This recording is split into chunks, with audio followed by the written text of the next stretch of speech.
എൻ്റെ സഹോദരി സഹോദരങ്ങളെ, പ്രാർത്ഥനയോടെ ദൈവത്തിന് മുൻപിൽ നമുക്ക് ശാന്തമായിട്ടിരിക്കാം. നമുക്കറിയാം, ഈ കാലഘട്ടത്തിൽ വിവിധങ്ങളായ പ്രതിസന്ധികളും കൊടിയ തകർച്ചകളും നമ്മുടെ ചുറ്റിലുമുണ്ട്. പ്രത്യാശിക്കാൻ യാതൊരു വക തരാത്ത വിധത്തിലുള്ള അരാജകത്വങ്ങളും അക്രമങ്ങളും പാപം മ്ലേച്ഛതകളും എല്ലാവിധ അനീതികളും ദുഷിപ്പുകളും നമ്മുടെ ദേശങ്ങളിൽ നമ്മൾ കണ്ടുകൊണ്ടിരിക്കുകയാണ്. നമ്മുടെ മനസ്സാക്ഷി നൊന്തു നീറുമാറ് അത്രമാത്രം നമ്മുടെ ഈ കൊച്ചു കേരളം അക്രമത്തിൻ്റെയും തിന്മയുടെയും അരാജകത്വത്തിൻ്റെയും വിളനിലയമായി മാറിയിരിക്കുന്നു.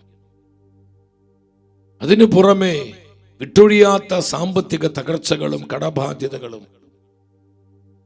നിരവധിയായ പല പ്രതിസന്ധികളും അനേകം ജീവിതങ്ങളെ വരിഞ്ഞു മുറുക്കി ജീവിതം മുന്നോട്ട് കൊണ്ടുപോകാൻ കഴിയാത്ത വിധം തകർന്നു പോകുന്ന അനേകം കുടുംബങ്ങൾ, ജീവിതങ്ങൾ ഈ കാലഘട്ടത്തിലുണ്ട്. എൻ്റെ സഹോദരങ്ങളെ, ഇത് പ്രതിസന്ധിയുടെയും വലിയ പ്രതിബന്ധങ്ങളുടെയും പ്രത്യാശ നഷ്ടപ്പെട്ടു പോകുന്ന ഒരു കാലയളവാണെങ്കിലും കർത്താവിനെ സ്നേഹിക്കുന്നവർക്ക്, കർത്താവിൻ്റെ വചനത്തിൽ ജീവിക്കുന്നവർക്ക്, പരിശുദ്ധാത്മാവിനെ ആശ്രയിക്കുന്നവർക്ക് പ്രത്യാശിക്കുവാനും പ്രതീക്ഷിക്കുവാനും ഒരുപാട് വകയുണ്ട്. നമ്മൾ നിരാശിതരായി ജീവിക്കേണ്ട സമയമല്ല ഇത്. ലോകത്തിൽ പ്രത്യാശ നഷ്ടപ്പെട്ടുകൊണ്ടിരിക്കുമ്പോൾ ഒരു ദൈവ പൈതൽ ഈ ലോകത്തിന് പ്രത്യാശയുടെ വെളിച്ചമായി മാറേണ്ടവനും മാറേണ്ടവളുമാണ്. നമുക്കൊരുപാട് സുപരിചിതമായ, നമ്മെ ഒത്തിരി സ്വാധീനിച്ച സങ്കീർത്തന വചനമാണ് 23-ാം സങ്കീർത്തനം 1-ാം വചനം. ഈ പ്രതിസന്ധിയുടെ നാളുകളിൽ കർത്താവ് നമ്മുടെ ജീവിതത്തിന് ഇടയനായി മാറുമ്പോൾ, നമ്മുടെ ജീവിതത്തിന്റെ കർത്തൃത്വം നമ്മുടെ കർത്താവിന്റെ കരങ്ങളിലാണെങ്കിൽ പരിശുദ്ധ വചനത്തിലൂടെ ആത്മാവ് നമ്മോട് സംസാരിക്കും. നമ്മൾ ഒരു അനർത്ഥങ്ങളെ കുറിച്ചും ആകുലപ്പെടേണ്ട. നമ്മുടെ കൺമുൻപിലുള്ള ഒരു പ്രതിസന്ധി ഓർത്തും നമ്മൾ നൊമ്പരപ്പെടേണ്ട. തൻ്റെ ജനത്തെ കൃപയോടെ നയിക്കുവാൻ, താൻ ആശ്രയിക്കുന്നവരെ ഏത് സാഹചര്യത്തിലും കരുതുവാനും കാക്കുവാനും ശക്തനും അതിയായവനുമാണ് നമ്മുടെ കർത്താവായ യേശു.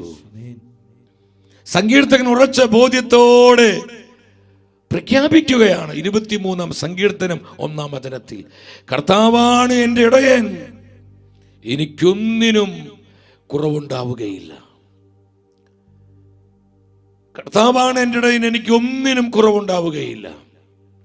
എൻ്റെ സഹോദരങ്ങളെ, ദാവീദിന്റെ ജീവിതത്തിൽ പ്രതിസന്ധികൾ ഇല്ലാഞ്ഞിട്ടല്ല, പ്രതിബന്ധങ്ങളുടെയും ദുഃഖ ദുരിതങ്ങളുടെയും ഒരുപാട് സഹനങ്ങളുടെയും ഒരു ജീവിതമായിരുന്നു ദാവീദ് രാജാവിന്റെ ജീവിതം. എന്നാൽ ഈ സഹനങ്ങളിൽ, പ്രതികൂലങ്ങളിൽ തന്റെ ഇടയനായി ദാവീദ് കർത്താവിനെ സ്വന്തമാക്കുകയാണ്. ദാവീദിന് നല്ല വിശ്വാസമുണ്ടായിരുന്നു. കർത്താവിന്റെ ജീവിതത്തിനിടയനാകുമ്പോൾ, കർത്താവ് എന്നെ നിരന്തരം നയിക്കുമ്പോൾ, ഏത് പ്രതിസന്ധിയിലും ഏത് ക്ഷാമത്തിലും കുറവില്ലാതെ മുന്നോട്ടു പോകാൻ തനിക്ക് കഴിയുമെന്ന് ദാവീദ് ഉറച്ചു വിശ്വസിച്ചിരുന്നു. എൻ്റെ സഹോദരങ്ങളെ, ഈ പ്രതിസന്ധിയുടെ നാളുകളിൽ പ്രതീക്ഷ നഷ്ടപ്പെട്ടു പോകുമാറ് അരാജകത്വങ്ങളും ദുഷിപ്പുകളും വക്രതകളും തിന്മകളും അക്രമങ്ങളും കൊലപാതകങ്ങളും സീമാതീതമായി വർദ്ധിച്ചിരിക്കുന്ന ഈ ഒരു സമയത്ത് ആത്മാവ് നമുക്ക് തരുന്ന ആലോചന എന്താ? നമ്മുടെ ഇടയനായ കർത്താവിനെ സ്വന്തമാക്കുക. നമ്മുടെ ജീവിതത്തിന്, കുടുംബത്തിന് മുഴുവൻ കർത്തൃത്വവും കർത്താവിന്റെ കരങ്ങളിൽ ഏൽപ്പിച്ചു കൊടുക്കുക. യെസ്, അവിടുന്നാണ് നമ്മുടെ മാസ്റ്റർ, അഡോണായി. നമ്മുടെ യജമാനനും നമ്മുടെ കർത്താവും ഈശോയാണ്. വീണ്ടും ദാവീദ് ഉറപ്പോടുകൂടി പറയുകയാണ് 23-ാം സങ്കീർത്തനം 6-ാം വചനത്തിൽ, അവിടുത്തെ നന്മയും കരുണയും ജീവിതകാലം മുഴുവൻ എന്നെ അനുഗമിക്കുന്നു. കർത്താവിന്റെ ആലയത്തിൽ ഞാൻ എന്നേക്കും വസിക്കും. വളരെ പ്രത്യാശ നിറഞ്ഞ ഒരു ഏറ്റുപറച്ചിലാണ്. കർത്താവിന്റെ കരുണയും നന്മയും ഒരാഴ്ചക്കാലം, ഒരു മാസക്കാലം, ഏതാനും വർഷക്കാലം എന്നല്ല പറയുന്നത്. എന്റെ ജീവിതകാലം മുഴുവൻ എന്നെ അനുഗമിക്കും. കർത്താവ് ഇടയനായി മാറിയ ജീവിതങ്ങളിൽ, കർത്താവ് പരിപാലിക്കുന്ന കുടുംബങ്ങളിൽ അവിടുത്തെ കരുണയും നന്മയും വറ്റിപ്പോവുകയില്ല, വറ്റിപ്പോവുകയില്ല.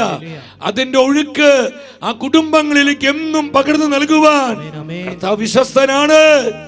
പരിശുദ്ധാത്മാവ് അതിന് സർവശക്തനാണ്. ഇന്നേ ദിനത്തിൽ പരിശുദ്ധാത്മ നമുക്ക് തരുന്ന ആലോചന, സമ്പത്ത് കൊണ്ട് ദൈവത്തെ മഹത്വപ്പെടുത്തുക. സാമ്പത്തിക തകർച്ചകളിൽ നിന്ന് നമുക്കൊരു വീണ്ടെടുപ്പ് വേണമെങ്കിൽ, സാമ്പത്തിക മേഖലകളിൽ ഉന്നതിയും നമ്മൾ അനുഭവിക്കുന്ന കടക്കെണിയിൽ നിന്നുള്ള ഒരു വിമോചനവും നമ്മൾ പ്രതീക്ഷിക്കുന്നുവെങ്കിൽ, നമ്മുടെ കുടുംബങ്ങളിൽ ദൈവാനുഗ്രഹത്തിന്, ദൈവകൃപയുടെയും പകർച്ചയുണ്ടാകണമെങ്കിൽ, സഹോദരങ്ങളെ, നമ്മുടെ സമ്പത്ത് കൊണ്ട് നമ്മൾ ദൈവമായ കർത്താവിനെ മഹത്വപ്പെടുത്തണം. സുഭാഷിത പുസ്തകം 10:22 പരിശുദ്ധ വചനം പറയുന്നു, കർത്താവിന്റെ അനുഗ്രഹം സമ്പത്ത് നൽകുന്നു, അവിടുന്ന് അതിൽ ദുഃഖം കലർത്തുന്നില്ല. കർത്താവിന്റെ അനുഗ്രഹം സമ്പത്ത് തരുന്നു. അത് വെറും പണം മാത്രമല്ല, മണി മാത്രമല്ല, കഴിവുകൾ, നമ്മുടെ ആരോഗ്യം, നമ്മുടെ സമ്പത്ത്, നമ്മുടെ സ്നേഹം, നമ്മുടെ കൂട്ടായ്മ, ഇതെല്ലാം വലിയ സമ്പത്തുകളാണ് സഹോദരങ്ങളെ. അതിനോടൊപ്പം ആ സമ്പത്തിൽ പണവുമുണ്ട്. നമുക്ക് ജീവിക്കാൻ ആവശ്യമായ പണം, അത് കർത്താവിന്റെ ബ്ലെസ്സിംഗ് നമുക്ക് തരുന്നു. ദൈവകൃപയുള്ള ജീവിതങ്ങളിൽ, ആത്മാവിന്റെ അഭിഷേകത്തിന് നിറവുള്ള കുടുംബങ്ങളിൽ ഈ സമ്പത്തിന്റെ സമൃദ്ധിയുണ്ട്. സമൃദ്ധി എന്ന് പറയുമ്പോൾ തെറ്റിദ്ധരിക്കരുത്, അത് അല്ലിലും അലച്ചിലുമില്ലാതെ സുഖമായി, സുന്ദരമായി, സുഭിക്ഷമായി ജീവിക്കുന്നൊരു അനുഭവമല്ല. നമ്മുടെ ആവശ്യങ്ങൾ കൃത്യതയോടെ നടന്നു പോകുന്നതാണ് സമൃദ്ധി. സമൃദ്ധി എന്ന് പറയുന്നത്, എന്റെ സഹോദരങ്ങളെ, കർത്താവിന്റെ അനുഗ്രഹം സമ്പത്ത് തരുന്നു. അത് തലമുറകൾക്ക് അനുഗ്രഹമായിട്ട് മാറും. അത് പോക്കറ്റ് അടിക്കാർ കൊണ്ടുപോവില്ല, അത് ബ്ലേഡ് പലിശക്കാരെ തട്ടിയെടുക്കില്ല, അത് കൊള്ള പലിശക്കാർക്ക് കൊടുക്കേണ്ടി വരില്ല, അത് അങ്ങനെ ഇങ്ങനെ നഷ്ടപ്പെട്ടു പോവില്ല. അത് നിന്റെ കുടുംബത്തിനും നിന്റെ തലമുറയ്ക്കും ദൈവരാജ്യ ശുശ്രൂഷകൾക്കും അനുഗ്രഹമാക്കി പരിശുദ്ധാത്മാവ് ആ സമ്പത്തിന് മുദ്ര ചെയ്യും. അതിൽ ദുഃഖം കലരുന്നില്ല എന്ന് പറഞ്ഞാൽ എന്താ അർത്ഥം? അത് അനാവശ്യമായി നഷ്ടപ്പെട്ടു പോകുന്നില്ല. ചില വ്യക്തികളുടെ സമ്പാദ്യം എന്ന് പറയുന്നത് എന്താണ്? ഓട്ടക്കലം പോലെയാണ്. ചോർന്നു പോകുന്നത് അറിയുന്നില്ല.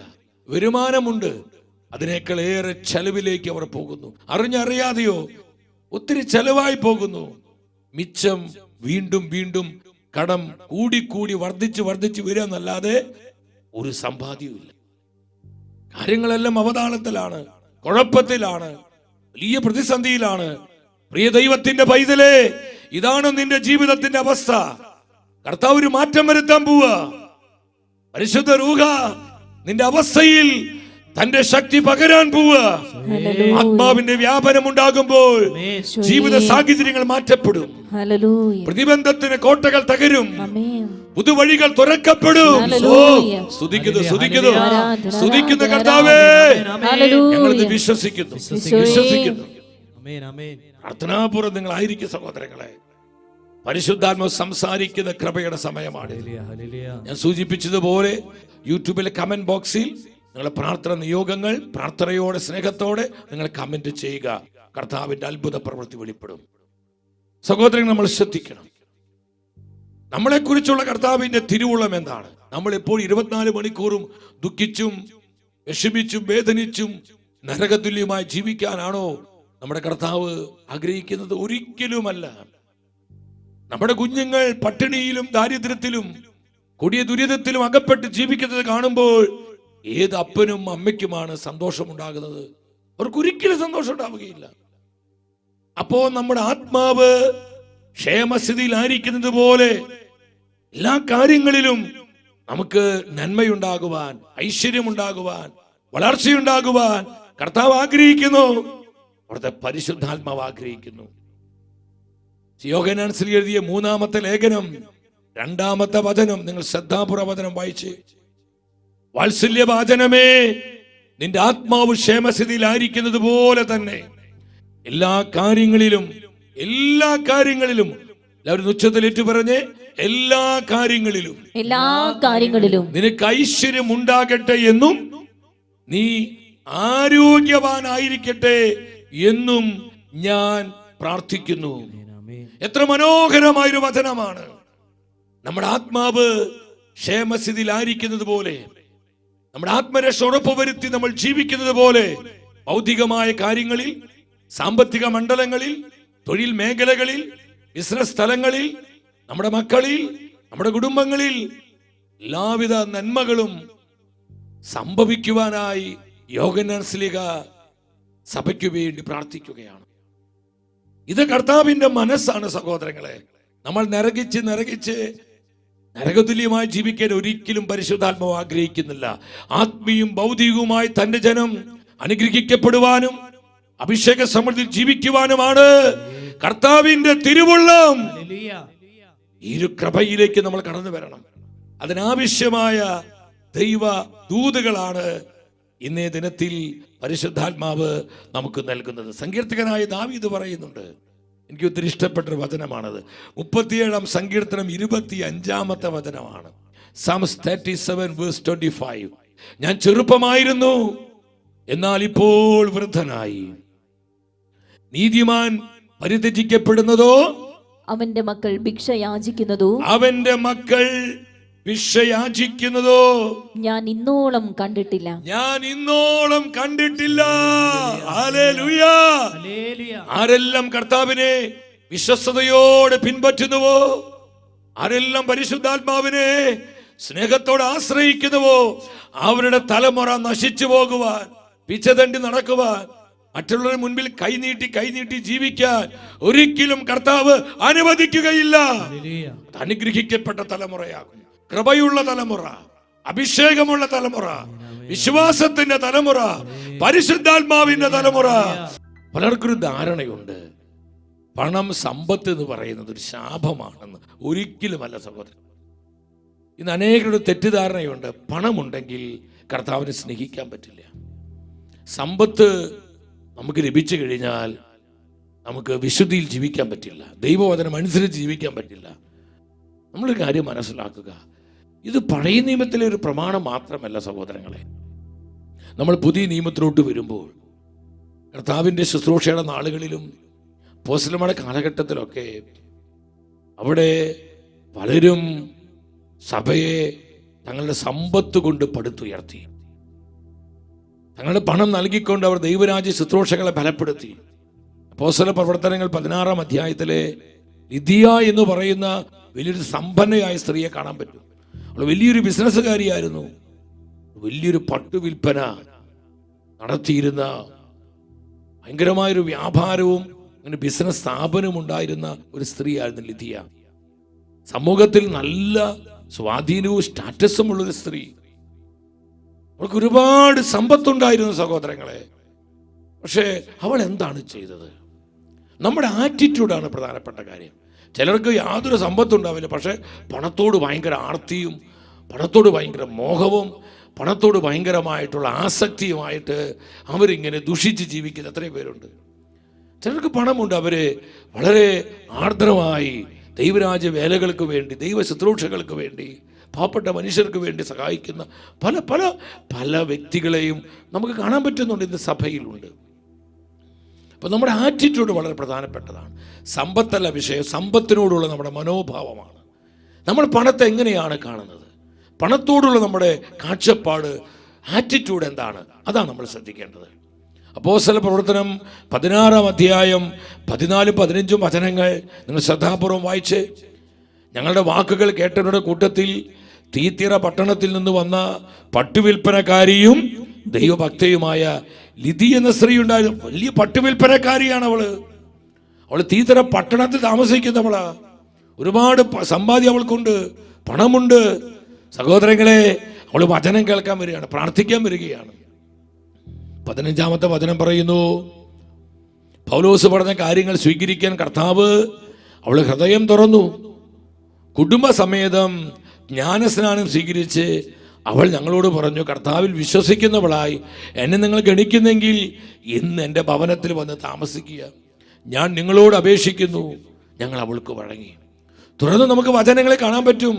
പൗലോസ്ലീഹായുടെ സുവിശേഷ പ്രവർത്തനങ്ങളിൽ യൂറോപ്പിൻ്റെ മണ്ണിൽ ആദ്യമായി സഭ രൂപപ്പെടുവാനും ആ സഭയുടെ വളർച്ചയ്ക്ക് വേണ്ടി, ഇവാഞ്ചലൈസേഷന് വേണ്ടി, സുവിശേഷ വേലയ്ക്ക് വേണ്ടി ഈ ലിദിയ എന്ന് പറയുന്ന ഈ സഹോദരി അവൾ സമ്പത്ത് കൊടുത്ത് പണം നൽകി ദൈവരാജ്യ ശുശ്രൂഷകളെ പ്രോത്സാഹിപ്പിക്കുകയാണ്. ഇതിലൂടെ സഭയെ പടുത്തുയർത്തുകയാണ്. സഹോദരങ്ങളെ, പണമല്ല വിഷയം. പണത്തോടുള്ള നിന്റെ ആറ്റിറ്റ്യൂഡ് എന്താണ്? നിന്റെ കാഴ്ചപ്പാട് എന്താണ്? പണം നമ്മുടെ കയ്യിൽ കിട്ടുമ്പോൾ നമ്മൾ എങ്ങനെയാണ് ഇത് ഉപയോഗിക്കുന്നത്, വിനിയോഗിക്കുന്നത്? അതാണ് നമ്മൾ ശ്രദ്ധിക്കേണ്ടത്. അല്ലാതെ പണം ഒരു ശാപമായും, പണം നമ്മുടെ കയ്യിൽ, നമുക്ക് ജീവിക്കാൻ അത്യാവശ്യത്തിന് പണം വേണം, അത് ദൈവം തരും. അതിനപ്പുറത്ത് ഈ ലോകത്തിന്റെ ആർഭാടും ധൂർത്തുമായി ജീവിക്കാൻ അത് കർത്താവ് ആഗ്രഹിക്കുന്നില്ല. അത് പരിശുദ്ധാത്മാവിന്റെ മനസ്സല്ല, അത് ആത്മാവിന്റെ പദ്ധതിയുമല്ല. നമ്മൾക്ക് ജീവിക്കാൻ, നമ്മുടെ കുടുംബത്തിന് ജീവിക്കാൻ ആവശ്യമായത് കർത്താവ് തരും. അത് കർത്താവ് വിശ്വസ്തനാണ് ആ കാര്യത്തിൽ. അപ്പോസ്തല പ്രവർത്തനം 10-ാം അധ്യായത്തിലോട്ട് വരുമ്പോൾ ഒരു വലിയ സൈനാധിപൻ, അവൻ ശതാധിപനാണ്, അവൻ വലിയ ഗവൺമെന്റ് ഒഫീഷ്യലാ. അവന് ഇഷ്ടം പോലെ സമ്പത്തും സ്വാധീനവും പവറും ഒക്കെ ഉണ്ടായിരുന്നു. 1:2 അപ്പോസ്തല പ്രവർത്തനം 10-ാം അധ്യായം 1-2 വചനങ്ങൾ എന്താ പറയുന്നത്? കേസറിയായിൽ കൊർന്നലിയൂസ് എന്നൊരുവൻ ഉണ്ടായിരുന്നു. അവൻ ഇത്താലിക്ക എന്ന് വിളിക്കപ്പെടുന്ന സൈനിക വിഭാഗത്തിലെ ഒരു ശതാധിപനായിരുന്നു. അവനും കുടുംബവും ദൈവഭയവും ഭക്തിയുമുള്ളവരായിരുന്നു. അവൻ ജനങ്ങൾക്ക് ഉദാരമായി ദാനധർമ്മം ചെയ്യുകയും ദൈവത്തോട് നിരന്തരം പ്രാർത്ഥിക്കുകയും ചെയ്തു. അപ്പോ പണം പ്രാർത്ഥനയ്ക്ക് തടസ്സമൊന്നുമല്ല, പണം സുവിശേഷ വേലയ്ക്ക് തടസ്സമൊന്നല്ല. കർത്താവിനെ സ്നേഹിക്കുവാൻ, ആത്മാർത്ഥമായി കർത്താവിനെ അനുഗമിക്കുവാൻ, പിൻപറ്റുവാൻ പണം തടസ്സമല്ല. പണത്തോടുള്ള നിന്റെ മോഹം എങ്ങനെയാണ്? നിന്റെ ആഗ്രഹം എന്താണ്? പണത്തോടുള്ള നിന്റെ മനോഭാവം എന്താണ്? അതാണ് കർത്താവ് ശ്രദ്ധിക്കുന്നത്. ഇവിടെ കൊർന്നലിയൂസ് നല്ല സമ്പന്നനായിരുന്നു. പക്ഷെ അവൻ ഉദാരമായി കർത്താവിന്റെ വേലയ്ക്ക് കൊടുത്തു. അവൻ ആത്മാർത്ഥമായി പ്രാർത്ഥിച്ചു, ദൈവഭയത്തോടെ ജീവിച്ചു. സഹോദരങ്ങളെ, അപ്പോൾ നമ്മൾ മനസ്സിലാക്കണം, ഇതിനൊന്നും പണം തടസ്സമല്ല. അത് നിന്റെ അകത്താണ് തടസ്സം. നമ്മുടെ മനോഭാവത്തിലാണ് പ്രശ്നം ഇരിക്കുന്നത്. വിശ്വസിച്ചൊരു ഹല്ലേലൂയ പറഞ്ഞേ. അവൻ എന്തു ചെയ്തു എന്നാ പറയുന്നത്? അപ്പോസ്തല പ്രവർത്തനം 10:24 പത്രോസ്ലീഹായി വിളിക്കുകയാണ്. പിറ്റേ ദിവസം പത്രോസ്ലീഹായും കൂട്ടരും കേസറിയായിലെത്തി. കൊർന്നലിയൂസ് എന്ന ആ കൊർന്നലിയൂസ് തന്റെ ബന്ധുക്കളെയും അടുത്ത സുഹൃത്തുക്കളെയും വിളിച്ചുകൂട്ടി. അവരുടെ വരവ് പ്രതീക്ഷിച്ചിരിക്കുകയാണ്. എന്റെ ഭവനത്തിൽ അനേക ആൾക്കാരെ വിളിച്ചുകൂട്ടിയിരിക്കും. വലിയ വീടാ, ഒരുപാട് മുറികളുണ്ട്, നല്ല വിസ്തീർണമുണ്ട്. അത്രയും സമ്പന്നനായിരുന്നു. പക്ഷെ തന്റെ ഭവനം സുവിശേഷ വേലയ്ക്കായി തുറന്നു കൊടുത്തു. കർത്താവിന്റെ വചനത്തിന് വേണ്ടി, സഭയുടെ വളർച്ചയ്ക്ക് വേണ്ടി തന്റെ സമ്പാദ്യവും തന്റെ പണവും തന്റെ ആ ഒഫീഷ്യലായിട്ടുള്ള പദവിയും തന്റെ കുടുംബവും എല്ലാം കൊർന്നലിയൂസ് തുറന്നു കൊടുക്കുകയാണ്. സഹോദരങ്ങളെ, ഈ കാലഘട്ടത്തിൽ യുഗാന്ത സഭയിൽ ഇതുപോലെയുള്ള കൊർന്നലിയൂസുമാരെ സഭയിൽ എഴുന്നേൽക്കണം. ദൈവവേലയ്ക്ക് വേണ്ടി സമർത്ഥമായി കൊടുക്കുവാൻ സമർപ്പണമുള്ളവരെ, അതിലൂടെ സഭയെ ശക്തിപ്പെടുത്തുവാൻ, സുവിശേഷ വേലകളിൽ പങ്കാളികളാകുവാൻ തീരുമാനമുള്ള, ഈ ചൈതന്യ നിറവുള്ള അനേകം കൊർന്നലിയൂസുമാരും ലിദിയാമാരും ഈ കാലഘട്ടത്തിൽ സഭയിൽ ഉണ്ടാകട്ടെ എന്ന് പ്രാർത്ഥിക്കുകയാണ്. സ്തുതിക്കുന്നു കർത്താവേ, സ്തുതിക്കുന്നു. ഇതിനോട് ബന്ധപ്പെട്ട് ആത്മാവ് തരുന്നൊരു വചനം നിങ്ങൾ ശ്രദ്ധിച്ചിരിക്കണം. ഞാൻ പറഞ്ഞു, പണമല്ല വിഷയം. പണത്തോട് നമ്മുടെ മോഹവും ആഗ്രഹവും ആസക്തിയും നമ്മുടെ കാഴ്ചപ്പാടുമാണ് നമ്മൾ മനസ്സിലാക്കേണ്ടത്. സുഭാഷിത പുസ്തകം 11-ാം അധ്യായം 24-ാം വചനത്തിൽ പരിശുദ്ധ വചനം പറയുന്നു, ഒരാൾ ഉദാരമായി നൽകിയിട്ടും കൂടുതൽ ധനികനാകുന്നു. ഒരു മനുഷ്യൻ ഉദാരമായി കൊടുക്കുകയാണ്, ഒരു കണക്കും നോക്കാതെ.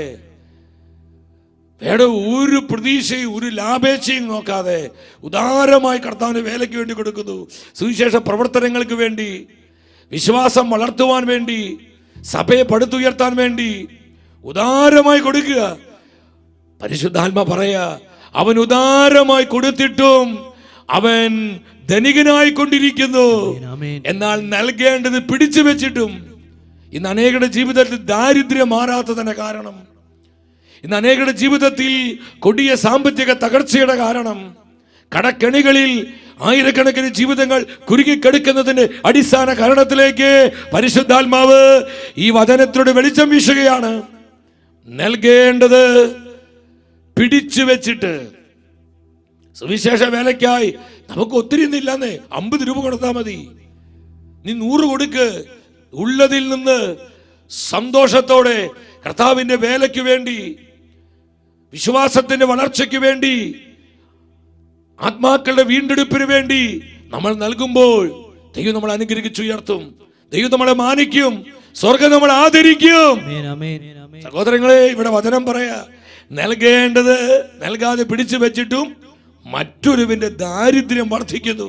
എന്താ കാരണം? നോ ബ്ലെസ്സിങ്, സ്വാർത്ഥത. കൂടുതൽ അത്രയും കുറഞ്ഞാലോ, നഷ്ടപ്പെട്ടാലോ? ഈ സ്വാർത്ഥ ചിന്തകള്, മാനുഷികമായ ചിന്തകള്, ദൈവാശ്രയത്വമില്ലായ്മ, പ്രിയപ്പെട്ടവർ, ഇതുകൊണ്ടൊക്കെയാണ് പലർക്കും ഉണ്ടായിട്ട് പോലും അവർ കൊടുക്കുവാൻ വിസമ്മതിക്കുന്നത്. അത് അനുഗ്രഹമല്ല എന്ന് പരിശുദ്ധാത്മാവ് പഠിപ്പിക്കും. അവ സാമ്പത്തികമായി തകർന്നിരിക്കുന്ന മക്കള്, കടബാധ്യത മൂലം നട്ടം തിരിയുന്ന എൻ്റെ സഹോദരങ്ങള്, കടക്കണിൽ അകപ്പെട്ടുപോയ എൻ്റെ കുടുംബാംഗങ്ങളെ ആത്മശോധന ചെയ്യണം. എൻ്റെ തകർച്ചയുടെ നടുവിലും ഞാൻ കർത്താവിന്റെ വേലയ്ക്ക് വേണ്ടി കൊടുക്കുന്നുണ്ടോ? 5 രൂപയായിരിക്കാം. ആ 5 രൂപ കർത്താവ് 50 ലക്ഷമായിട്ടാണ് കാണുന്നത്. അതിന് നിസ്സാരമായി കാണരുത്. അപ്പൊ ഇതിവിടെ കൊച്ചു കാശ് പോലെ കർത്താവ് അതിന് വലിയ മൂല്യം കൽപ്പിക്കുന്നുണ്ട്. നിന്റെ തകർച്ചയിൽ, നിന്റെ കടുത്ത ദാരിദ്ര്യത്തിന് നടുവിൽ നീ 10 രൂപ കർത്താവിന്റെ വേലയ്ക്ക് വേണ്ടി കൊടുക്കുമ്പോൾ, ദൈവരാജ്യ ശുശ്രൂഷകൾക്കായി സന്തോഷത്തോടെ നൽകുമ്പോൾ, കർത്താവ് അതിന് ലക്ഷങ്ങളുടെയും കോടികളുടെയും വിലമതിക്കുകയാണ്. ഈ സത്യം നമ്മൾ മറന്നു പോകരുത് സഹോദരങ്ങളെ. കർത്താവിന്റെ വചനം, പരിശുദ്ധ വചനം വ്യക്തമായി നമ്മളെ പഠിപ്പിക്കുന്നു. അപ്പൊ കർത്താവിന്റെ കാലഘട്ടത്തിൽ നിങ്ങൾ ശ്രദ്ധിക്കുക, കർത്താവിന്റെ കാലഘട്ടത്തിലും സമ്പത്ത് കൊണ്ട് കർത്താവിനെ ശുശ്രൂഷിച്ച പല സ്ത്രീകളും പല സഹോദരങ്ങളും ഉണ്ടായിരുന്നു. അപ്പൊ ദൈവരാജ്യ വേലകൾക്ക് സമ്പത്ത് ആവശ്യമാണ്.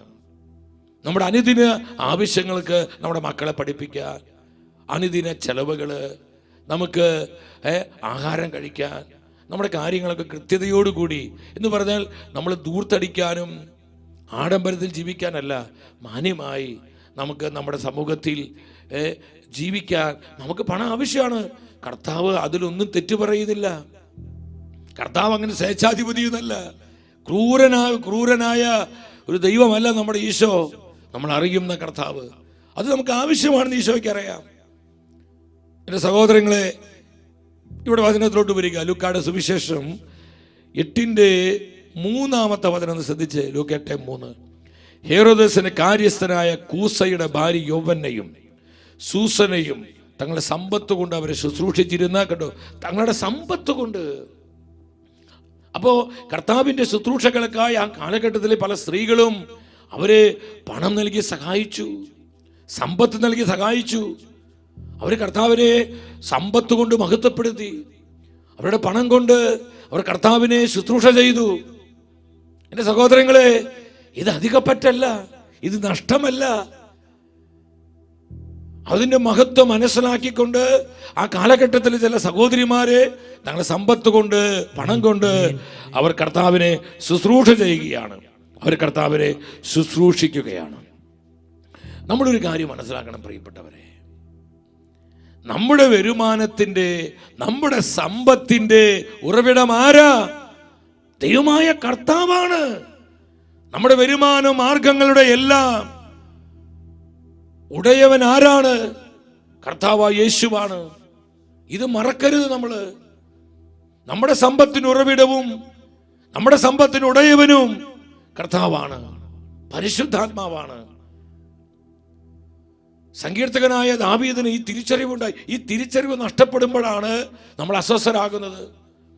കർത്താവിൻ്റെ മഹത്വത്തിന് വേണ്ടി സമ്പത്ത് കൊടുക്കുവാൻ, ആത്മാക്കളെ നേടുവാൻ, സുവിശേഷ വേല ചെയ്യാൻ, ഇവാഞ്ചലൈസേഷന് വേണ്ടി ദൈവരാജ്യത്തിന്റെ മിനിസ്ട്രികൾ കർത്താവ് ആഗ്രഹിക്കുന്നത് പോലെ സഭയിലും ലോകത്തിലും അത് ശക്തിപ്പെടുവാൻ ഒരുപാട് മക്കളെ സാമ്പത്തികമായി കർത്താവ് അനുഗ്രഹിച്ചിട്ടുണ്ട്. പക്ഷെ പലർക്കും ഈ ദർശനമില്ല, പലർക്കും ഈ ഹൃദയത്തുറവിയില്ല, പലർക്കും ഈ ബോധ്യങ്ങളില്ല. അതുകൊണ്ട് എന്താ, സ്വാർത്ഥതയിലും ദൈവാശ്രയത്വമില്ലായ്മയിലും അഹങ്കാരത്തിലും അറിഞ്ഞറിയാതെയാണെങ്കിലും ഹൃദയത്തിൽ ചില ദുഷിപ്പിൽ പലരും ജീവിക്കുക. സഹോദരങ്ങളെ, അത്രയും നഷ്ടപ്പെട്ടാലോ അത്രയും കുറഞ്ഞു പോയാലോ കൊടുക്കുന്നത് കർത്താവിനാണ് നൽകുന്നത് എന്നുള്ള തിരിച്ചറിവ് പലപ്പോഴും നമുക്ക് നഷ്ടപ്പെട്ടു പോകുന്നു. ഞാനൊരു കാര്യം പറയട്ടെ, കർത്താവിനായി നമ്മൾ എന്ത് കൊടുത്താലും, അത് നമ്മുടെ സമ്പത്ത് പണം മാത്രമല്ല, ആരോഗ്യം കൊടുത്താലും, സമയം കൊടുത്താലും, സാധ്യത കൊടുത്താലും, കഴിവുകൾ കൊടുത്താലും, എന്ത് തന്നെ കൊടുത്താലും കർത്താവ് അത് സ്വീകരിക്കുന്നത് ദാനമായിട്ടല്ല, കടമായിട്ടാണ്. എന്റെ സഹോദരങ്ങളെ, ആ കടം നമുക്കായി വീട്ടിൽ തരുന്ന ഒരു മഹത്വപൂർണമായ ദിവസം കർത്താവിന്റെ കരങ്ങളിലുണ്ട്. Glorious day. കരമുയർത്തി വിളിച്ച യേശുവേ,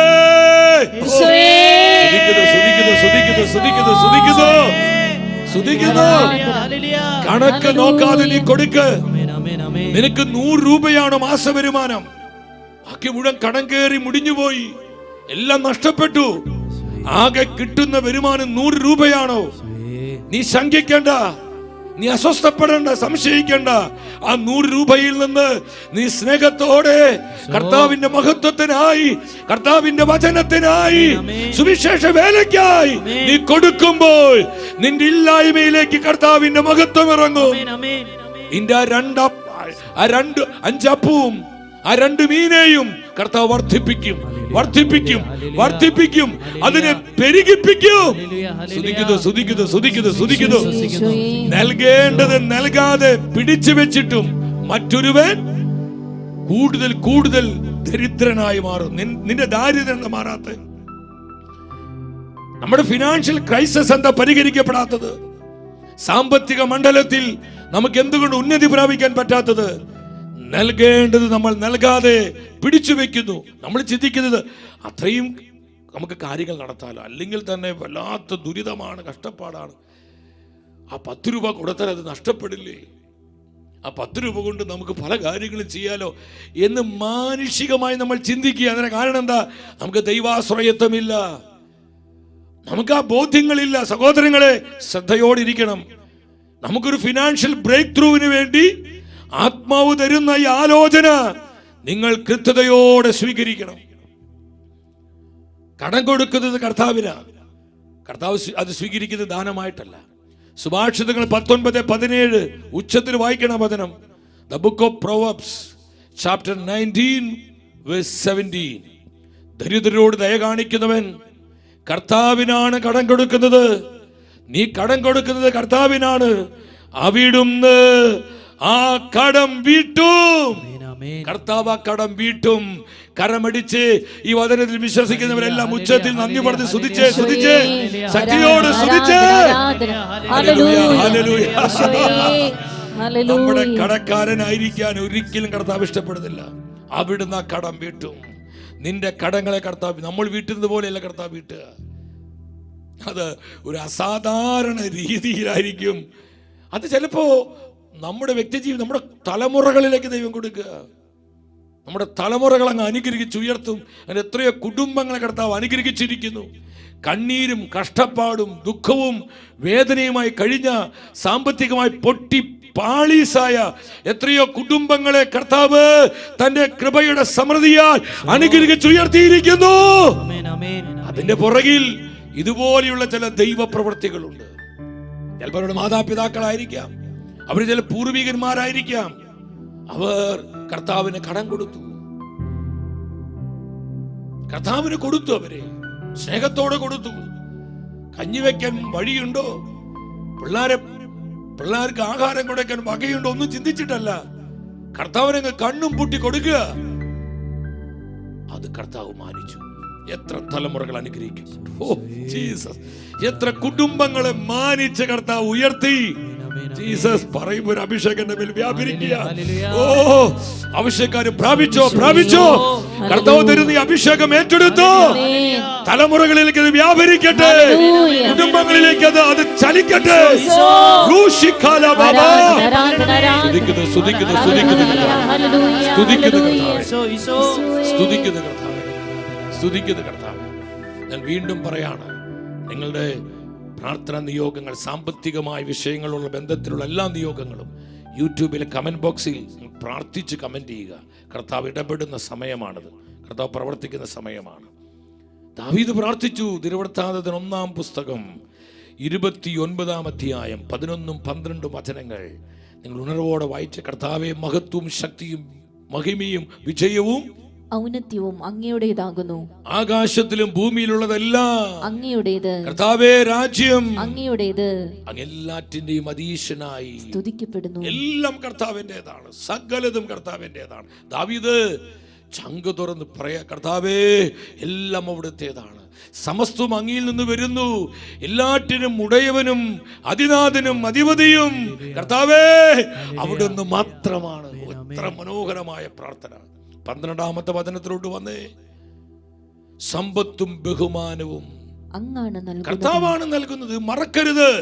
ഇത് മറന്ന് ജീവിക്കാൻ ചിലർ പറയും, ഞാൻ പഠിച്ച്, ഞാൻ അധ്വാനിച്ച്, ഞാൻ കഷ്ടപ്പെട്ട്, ഞാൻ എല്ലുമുറിയെ പണിത്, ഞാൻ വിയർപ്പൊഴുക്കി, എൻ്റെ അധ്വാനം, എൻ്റെ കഷ്ടപ്പാട്. സംഗതി ശരിയാണ്. പക്ഷെ സമ്പത്ത് നേടാൻ നിനക്ക് ശക്തി തരുന്നത് ദൈവമായ കർത്താവാണ്, അല്ലാതെ നിന്റെ മസിൽ പവറോ വിദ്യാഭ്യാസ ക്വാളിറ്റി അല്ല സഹോദരങ്ങളെ. പലപ്പോഴും നമ്മൾ പോലും അറിയാത്ത ചില അഹങ്കാരം നമ്മൾ കടന്നു വരുന്നു. ഈ അഹങ്കാരം നമ്മളെ കൊടിയ തകർച്ചയിലേക്ക് എത്തിക്കുന്നു. സാമ്പത്തികമായ പ്രതിസന്ധികളിൽ നമ്മളെ കൂപ്പുകുത്തി പോകുന്നു. എത്ര ജീവിതങ്ങൾ അങ്ങനെ തകർന്നു പോയിരിക്കുന്നു. കർത്താവാണ് അതിനു വേണ്ട അധികാരവും ശക്തിയും നമുക്ക് തരുന്നത്. ഈ വചനം നിങ്ങളുമായി പങ്കുവെക്കുമ്പോൾ എന്തുകൊണ്ട് ഇത് പങ്കുവെക്കാൻ പറ്റുന്നത്? എൻ്റെ മസിൽ പവർ കൊണ്ടാണോ? എൻ്റെ ബുദ്ധിശക്തി കൊണ്ടാണോ? ഞാൻ കഴിക്കുന്ന ആഹാരത്തിന്റെ ബലം കൊണ്ടാണോ? അല്ല സഹോദരങ്ങളെ, ഈ വചനങ്ങൾ കർത്താവിന്റെ ജനത്തോട് പങ്കുവെക്കുവാൻ പ്രാപ്തനാക്കുന്നതും ശക്തി തരുന്നതും പരിശുദ്ധാത്മാവാണ്. പരിശുദ്ധാത്മാവാ. 14-ാം വചനത്തിൽ പറയാണ്, അങ്ങേക്ക് സന്മനസ്സോടെ ഇങ്ങനെ കാഴ്ചകൾ അർപ്പിക്കുന്നതിന് ഞാനും എൻ്റെ ജനവും ആരാണ്? സമസ്തവും അങ്ങിൽ നിന്ന് വരുന്നു, അങ്ങയുടേതിൽ നിന്നാണ് ഞങ്ങൾ നൽകിയതും. ഞങ്ങൾ കർത്താവേ ഞങ്ങൾ നൽകിയതും. നമുക്ക് അഭിമാനിക്കാൻ എവിടെയാ വകയുള്ളത്? കർത്താവ് തന്നതിൽ നിന്നാണ് നമ്മൾ കൊടുക്കുന്നത്. കർത്താവ് തന്ന അത് കൊടുക്കുന്നത് എത്രയാ? നമ്മളിത് ചിന്തിച്ചാൽ മതി. ഭൂരിഭാഗം നമ്മുടെ കൈപ്പിടിയിലാണ്. കൊടുക്കുന്നത് വളരെ തുച്ഛമായിട്ടുള്ളതാണ്. എല്ലാം തകർന്നു പോയ എൻ്റെ സഹോദരങ്ങളെ ഞാൻ പറയട്ടെ, നിങ്ങളുടെ കയ്യിൽ ഒന്നുമില്ലായിരിക്കാം. പക്ഷേ സഹോദരങ്ങളെ, ആ ഇല്ലായ്മയിൽ നിന്ന് നിങ്ങൾ കർത്താവിന് സ്നേഹത്തോടെ, അത് ചിലപ്പോൾ ഞാൻ പറഞ്ഞു 5 രൂപയായിരിക്കാം, ചിലപ്പോൾ 10 രൂപയായിരിക്കാം. നമ്മൾ എന്ത് കൊടുക്കുന്നു എന്നുള്ളതല്ല, ആ ഇല്ലായ്മയിൽ നിന്ന് സന്തോഷത്തോടെ കൊടുക്കുമ്പോൾ ആ ഒരു സമർപ്പണത്തിലൂടെ കർത്താവ് നമ്മളെ അനുഗ്രഹിച്ചുയർത്തും. പരിശുദ്ധ ബൈബിളിൽ മനോഹരമായ ഒരു വചനമുണ്ട്. പൗലോസിലെ കൊരിന്ത്യർക്കാർക്ക് എഴുതിയ 2-ാമത്തെ ലേഖനം 9:7 സാമ്പത്തിക മേഖലകളിൽ അനുഗ്രഹിക്കപ്പെടുവാൻ നമ്മൾ മനസ്സിലാക്കണം. ഓരോരുത്തരും സ്വന്തം തീരുമാനം അനുസരിച്ച് വേണം പ്രവർത്തിക്കാൻ. വൈമനസ്യത്തോടെയോ നിർബന്ധത്തിന് വഴങ്ങിയാകരുത്. സന്തോഷപൂർവ്വം നൽകുന്നവനെയാണ് ദൈവം സ്നേഹിക്കുന്നത്. ശ്രദ്ധിച്ച്, സന്തോഷപൂർവ്വം നൽകുന്നവനെയാണ് ദൈവം സ്നേഹിക്കുന്നത്. സന്തോഷത്തോടെ കൊടുക്കുക. സുവിശേഷ വേലയ്ക്ക് വേണ്ടി തുറന്നു കൊടുക്കുന്നേ. അനുഗ്രഹിക്കപ്പെട്ട 10,000 ഈ ശുശ്രൂഷയിൽ പങ്കെടുക്കുന്നുണ്ട്. സഹായം ആവശ്യമുള്ളവർക്ക് നൽകുക. അത് ദശാംശത്തിൽ നിന്നല്ല. ഞാൻ അതിലോട്ട് വരാൻ പോവാണ്. നിങ്ങൾ പ്രാർത്ഥിച്ച് ശ്രദ്ധയോടെ ഇരിക്കണം. മക്കെദോനിയയിലെ സഭയെ നോക്കി പൗലോസ് ഹൃദയം തുറന്ന് അവരെ അഭിനന്ദിക്കുന്നുണ്ട്. മക്കെദോനിയയിലെ വിശ്വാസികള്, ഈ കാലഘട്ടത്തിലെ സഭാമക്കളായ നമ്മൾ ഈ അഭിഷേകം പ്രാപിക്കണം. കൊടുക്കുന്നതിലുള്ള അഭിഷേകം, കർത്താവിന്റെ വേലയ്ക്ക് വേണ്ടി, ഇവാഞ്ചലൈസേഷന് വേണ്ടി, ദൈവരാജ്യത്തിന്റെ വിശാലതയ്ക്ക് വേണ്ടി, ആത്മാക്കളുടെ രക്ഷയ്ക്ക് വേണ്ടി കൊടുക്കുന്നതിൽ, നൽകുന്നതിൽ ഞാനും നിങ്ങളും അഭിഷേകം പ്രാപിക്കണം. അവിടെ നമുക്ക് നല്ലൊരു കുറവുണ്ട് സഹോദരങ്ങളെ, പ്രത്യേകിച്ച് നമ്മുടെ സഭാ സമൂഹങ്ങൾക്ക്. നമ്മളിവിടെ മനസ്സിലാക്കണം, പൗലോസ്ലീഹ കൊരിന്ത്യസ്കാർക്കെതിരെ 2-ാമത്തെ ലേഖനം 8-ാം അധ്യായം 3-ാമത്തെ വചനം എന്താ പറയുക? 8:3 പൗലോസ്ലീഹ പറയാണ്, മക്കെദോനിയയിൽ വിശ്വാസികളെ നോക്കി അവർ തങ്ങളുടെ കഴിവനുസരിച്ചും അതിൽ കവിഞ്ഞും തുറന്ന മനസ്സോടെ ദാനം ചെയ്തെന്ന് സാക്ഷ്യപ്പെടുത്താൻ എനിക്ക് സാധിക്കും. സാക്ഷ്യപ്പെടുത്തുവാൻ എനിക്ക് സാധിക്കും. എത്ര മനോഹരമായ വചന! അവർ സാക്ഷ്യപ്പെടുത്തുകയാണ്. അവർക്ക് കഴിയുന്നതിനേക്കാൾ അപ്പുറമായി അവർ സഹായിച്ചു. ഞാൻ അങ്ങോട്ട് ചോദിക്കട്ടെ, നമ്മൾ എപ്പോഴാണ് സഹായിക്കേണ്ടത്? നമുക്ക് നല്ല സമൃദ്ധി വരുമ്പോഴാണ് സഹായിക്കേണ്ടത്. ചിലങ്ങനെ ചിന്തിക്കാറുണ്ട്, എൻ്റെ കടബാധ്യതയൊക്കെ മാറിയിട്ട് വേണം കർത്താവിന് വേലയ്ക്ക് കൊടുക്കാൻ. മരണം വരെ ആ ബാധ്യത മാറിപ്പോയില്ല കേട്ടോ, മരണം വരെ മാറിപ്പോയില്ല. ചിലരിങ്ങനെ ചിന്തിക്കും, എൻ്റെ സാമ്പത്തിക പ്രതിസന്ധികളിലൊക്കെ ഒരു ക്രമീകരണം ഉണ്ടായതിനു ശേഷം വേണം എനിക്ക് അങ്ങോട്ട് സ്നേഹത്തോടെ സുവിശേഷ വേലയ്ക്ക് വേണ്ടി, കർത്താവിൻ്റെ ശുശ്രൂഷകൾക്ക് വേണ്ടി, ദൈവവചനത്തിന് വേണ്ടി എനിക്ക് സന്തോഷത്തോടെ കൊടുക്കാനായിട്ട്. സഹോദരങ്ങളെ, ആ പ്രതിസന്ധി മാറിപ്പോവില്ല. നമ്മൾ മനസ്സിലാക്കണം, നമ്മൾ എപ്പോഴാണ് കർത്താവിൻ്റെ വേലയ്ക്ക് വേണ്ടി കൊടുക്കേണ്ടത്? ഈ പ്രതിസന്ധിയുടെ സമയത്താണ്. ഞാനിത് നിങ്ങൾ പറയുന്നത് എന്തിനു വേണ്ടിയിട്ടെന്നറിയോ? എൻ്റെ സഹോദരങ്ങളെ, നമ്മൾ അനുഗ്രഹം പ്രാപിക്കുവാനാണ്. നമ്മൾ ആത്മാവിന്റെ അഭിഷേകത്തിൽ, ആ സമൃദ്ധിയിൽ ജീവിക്കുവാനാണ്. നമുക്കൊരു ഫിനാൻഷ്യൽ ബ്രേക്ക് ത്രൂ സംഭവിച്ച് നമ്മുടെ കുടുംബത്തിലും നമ്മുടെ മക്കൾക്കും നമ്മുടെ തലമുറകൾക്കും കർത്താവിന്റെ ശുശ്രൂഷകൾക്കും നൽകുന്നവരായി നമ്മളെല്ലാം ഉയർത്തപ്പെടുവാനുള്ള ആത്മാർത്ഥമായ ആഗ്രഹം കൊണ്ടാണ് ഈ ആലോചന നിങ്ങൾ അറിയിക്കുന്നത്. വേറെ ഒരു ലക്ഷ്യമില്ല സഹോദരങ്ങളെ. കരമുയർത്തി വിളിച്ച യേശുവേ, വിളിച്ച യേശുവേ, സ്തുതിക്കുന്നു. ഓ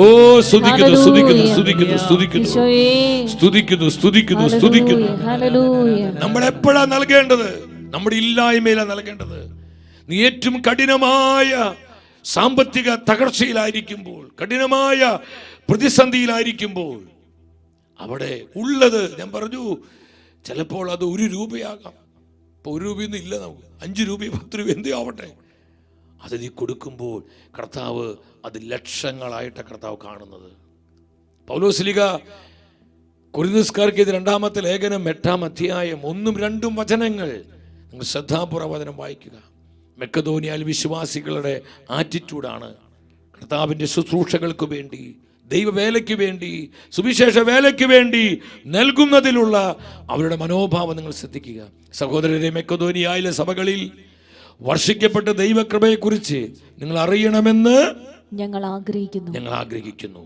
എന്തെന്നാൽ ക്ലേശങ്ങളുടെ തീവ്രമായ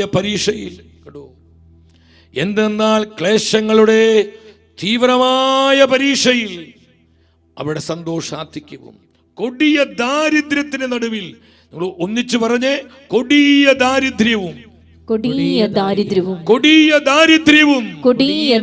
സഹോദരങ്ങളെ, കൊടിയ ദാരിദ്ര്യത്തിന് നടുവിൽ ഉദാരതയുടെ സമ്പത്തായി അവർ കർത്താവിന്റെ വേലയ്ക്കായി സന്തോഷത്തോടെ കൊടുത്തു. ഞങ്ങളോട് ചോദിക്കട്ടെ, മക്കെദോനിയയിലെ വിശ്വാസികള് ദൈവ വേലയ്ക്ക് വേണ്ടി, സുവിശേഷ വേലയ്ക്കായി എപ്പോഴാ സമർപ്പിച്ചത്? എപ്പോഴാ അവര് സന്തോഷത്തോടെ കൊടുത്തത്? സമൃദ്ധിയുടെ സമയത്തല്ല.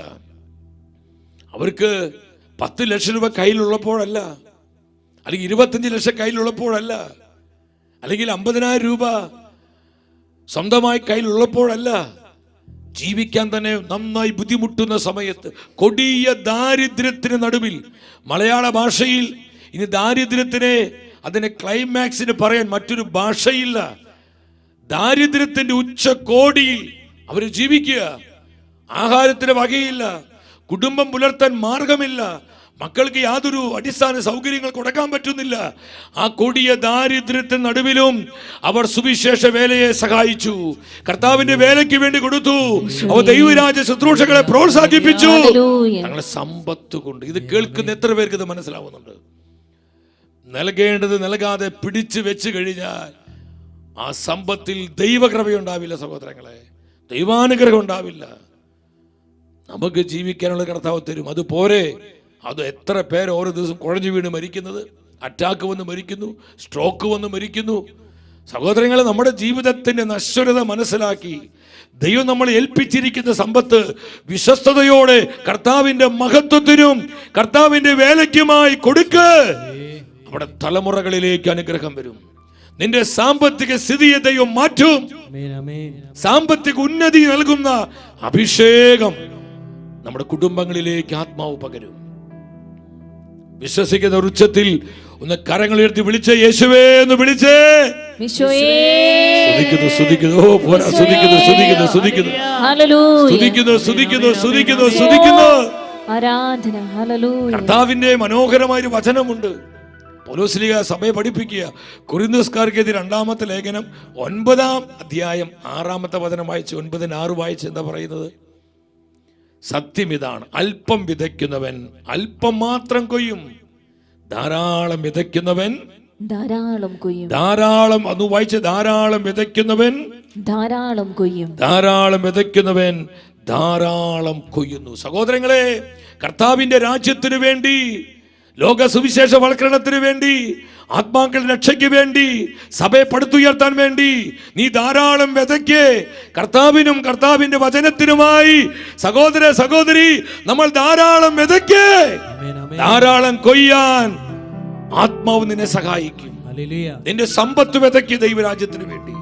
പണമുള്ളവർ ആ പണം വിതയ്ക്കെന്ന് പറയുന്നത് അത് ഉപയോഗിക്ക്. അത് കെട്ടിപ്പിടിച്ചിരിക്കാതെ, അത് ആർക്കും വിട്ടുകൊടുക്കാതെ, അതിന്റെ നന്മകളും സൗഭാഗ്യങ്ങളും കർത്താവിന്റെ രാജ്യത്തിന് ലഭ്യമാക്കാത്ത നമ്മളത് പിടിച്ചുകൊണ്ടിരുന്ന എത്ര നേരം പിടിച്ചുകൊണ്ടിരിക്കാൻ പറ്റും സഹോദരങ്ങളെ? നമ്മുടെ ജീവിതത്തിന്റെ ഒരു നിമിഷത്തിൽ ഈ സമ്പാദ്യങ്ങളൊക്കെ വെറും കടലാസ കഷ്ണങ്ങളായി മാറുന്ന ഒരു സമയമുണ്ട്. ആ സമയം ആർക്കും നമ്മൾ രക്ഷിക്കാൻ പറ്റില്ല. നമുക്ക് നല്ല സുബോധവും ബോധമുള്ള സമയത്ത് കർത്താവിന്റെ മഹത്വത്തിനായി നിങ്ങൾ ശുശ്രൂഷ. ഞാൻ നിങ്ങളോട് പറയുന്നത്, ഇതിൽ സാമ്പത്തികമായി തകർന്ന ഒരുപാട് മക്കളുണ്ട്.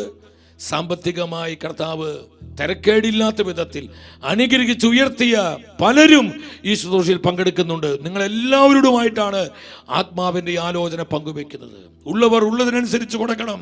ഇല്ലാത്തവർ ഇല്ലായ്മയിൽ നിന്ന് സന്തോഷത്തോടെ കൊടുക്കണം. ദൈവം സ്ഥിതിക്ക് മാറ്റം വരുത്തും, അവസ്ഥകൾക്ക് മാറ്റം വരുത്തും. അല്പം വിതയ്ക്കുന്നവൻ അല്പം മാത്രം കൊയ്യുന്നു. നിന്റെ കഴിവ് വിതയ്ക്ക്, നിന്റെ സാധ്യതകൾ വിതയ്ക്ക്. കർത്താവിന് വേണ്ടി, സുവിശേഷത്തിന് വേണ്ടി, സുവിശേഷ വേലയ്ക്കായി, ആത്മാക്കളെ നേടാനായി, കുടുംബങ്ങളെ രക്ഷിക്കാനായി, ഈ തലമുറയെ വീണ്ടെടുക്കാനായി നിന്റെ പണം വിതയ്ക്ക്, കഴിവ് വിതയ്ക്ക്, സാധ്യത വിതയ്ക്ക്, നിന്റെ അവസരങ്ങൾ വിതയ്ക്ക്. നമ്മൾ എന്തുമാത്രം വിതയ്ക്കുന്നുവോ കൊയ്യാൻ പറ്റും. അപ്പോൾ നമുക്കറിയാം വിതയ്ക്കാതെ എങ്ങനെ കൊയ്യാൻ പറ്റും. ഇന്ന് പലരുടെയും ആഗ്രഹം എന്തെന്നറിയോ? വിതയ്ക്കാതെ എങ്ങനെ കൊയ്യാൻ പറ്റും? അത് വെറും വ്യാമോഹമാണ് സഹോദരങ്ങളെ, വെറും വ്യാമോഹ. വിതയ്ക്കാതെ എങ്ങനെ കൊയ്യാൻ പറ്റുക? എങ്ങനെ കൊയ്യാൻ പറ്റുക? ചിലർക്ക് ആഗ്രഹം എന്താ? ബാങ്കിൽ പൈസ ഇടാതെ എങ്ങനെ ബാങ്കിൽ നിന്ന് പലിശ വാങ്ങാം? നടക്കൂ? പണം ഡെപ്പോസിറ്റ് ചെയ്യാതെ ബാങ്ക് പലിശ തരുമോ? നമ്മൾ വിതയ്ക്കണം, നമ്മൾ കൊടുക്കണം. ദൈവം പ്രവർത്തിക്കും. കർത്താവിന്റെ ശ്രേഷ്ഠമായൊരു വാഗ്ദാനമുണ്ട്. ലൂക്കായുടെ സുവിശേഷം 6-ാം അധ്യായം 38-ാമത്തെ തിരുവചനം. കൊടുക്കുവിൻ നിങ്ങൾക്ക് കിട്ടും, അമർത്തി കുലുക്കി നിറച്ചളന്ന് അവർ നിങ്ങളുടെ മടിയിൽ ഇട്ട് തരും. നിങ്ങൾ അളക്കുന്ന അളവ് കൊണ്ട് തന്നെ നിങ്ങൾക്കും അളന്നു കിട്ടും. നിങ്ങൾക്കും കൊടുക്കുവിൻ നിങ്ങൾക്ക് കിട്ടും, അമർത്തി കുലുക്കി അങ്ങ് തരുമെന്ന്. ഇത് കർത്താവിന്റെ വചനമല്ലേ? എന്തിനാ അവിശ്വസിക്കുന്നത്? സഹോദര സഹോദരി, നീ എന്തിനാ സംശയിക്കുന്നത്? വചനത്തിൽ വിശ്വസിക്കേ, അത്ഭുതം കാണാം. വചനത്തിൽ വിശ്വസിക്കേ, അടയാളം സംഭവിക്കും. വചനത്തിൽ വിശ്വസിക്കേ, നിന്റെ സ്ഥിതിക്ക് മാറ്റം വരും. വചനത്തിൽ വിശ്വസിക്കേ, പുതുവഴികൾ തുറക്കപ്പെടും. സ്തുതിക്കുന്നു. കർത്താവേ, ആയിരങ്ങളിലേക്ക് വരണമേ, 10,000ങ്ങളിലേക്ക് അഭിഷേകം പകരണമേ.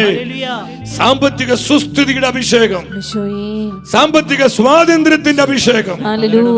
യെസ് ലോർഡ്, സ്വീകരിക്കുന്നു. സ്വീകരിക്കുന്നു. ഈശോയേ, ഒരു സെക്കൻഡ് എല്ലാവരും ഒന്ന് കരങ്ങൾ ഉയർത്തിപ്പിടിച്ച് ഒന്ന് പ്രാർത്ഥിച്ച് കർത്താവേ, ഹൃദയത്തുറവി തരണമേ. കണക്ക് നോക്കാതെ കർത്താവിന് കൊടുക്കുന്നതൊന്നും ദൈവവേലയ്ക്ക് വേണ്ടി നൽകുന്നത് അധികപ്പറ്റല്ല. എന്റെ കുടുംബത്തിന്റെ, എന്റെ തലമുറയുടെ നന്മയ്ക്ക് വേണ്ടി, അനുഗ്രഹത്തിന് വേണ്ടി കർത്താവേ, അങ്ങയുടെ വചനത്തിനായി, അങ്ങയുടെ രാജ്യത്തിന് വിശാലതയ്ക്കായി, സുവിശേഷ വേലയ്ക്കായി ഞാൻ സമർപ്പിക്കും. ഞാൻ ധാരാളമായി കൊടുക്കും. ഈ ഒരു തീരുമാനത്തോടെ കരമുയർത്തി വിളിക്കുന്നു, യേശുവേ. വിളിച്ചു പ്രാർത്ഥിച്ച ഈശോയെ സ്തുതിക്കുന്നു. കൃപ ഒഴുകട്ടെ. ഹല്ലേലൂയ. കൃപ വേണമപ്പാ, കൃപ നൽകണമേ, കൃപ തരണമേ. ഹല്ലേലൂയ. ആ കരങ്ങൾ പരസ്പരം ഒന്ന് കോർത്തു പിടിച്ച് ആയിരങ്ങളിലേക്ക്, പതിനായിരങ്ങളിലേക്ക് കൃപ ഇറങ്ങുകയാണ്. സാമ്പത്തിക തകർച്ചയുടെ കെട്ടുപാടുകളെ പൊട്ടിക്കുന്ന കൃപ, സാമ്പത്തിക തലങ്ങളിൽ പുതുവഴികളെ തുറക്കുന്ന കൃപ, സാമ്പത്തിക സുസ്ഥിതിയിലേക്ക് നമ്മുടെ കുടുംബങ്ങളെ നയിക്കുന്ന കൃപ ഇതാ പതിനായിരങ്ങളിലേക്ക് വ്യാപരിക്കുന്നു.